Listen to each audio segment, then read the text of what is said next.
ได้เอ้ยมีอย่างที่เป็นสีแดงในตัวเองโบสีแดงเราจะแจกของรางวัลให้เลยเป็นถุงผ้าพูดจากอินซิติปีกโบ จาก กูจะเต่าแล้วว่ะ อ่า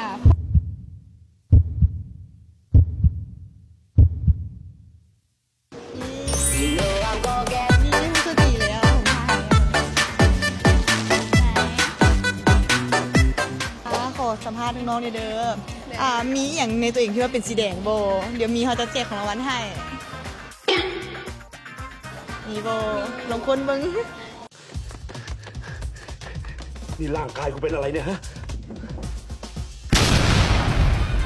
ลิปสติกได้อันนี้ก็ได้น้องได้มีโบ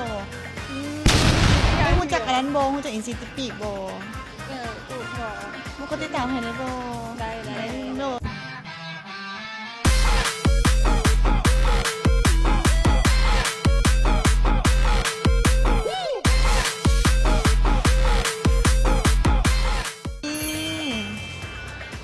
ขออะไรน้อยลงให้เลยขอบใจเด้ออย่าลืมเด้อไปกดติดตามเพจอินซีเงินติดปีกไว้แน่บ่าเฮาจะเพจกิจกรรมอยู่ใส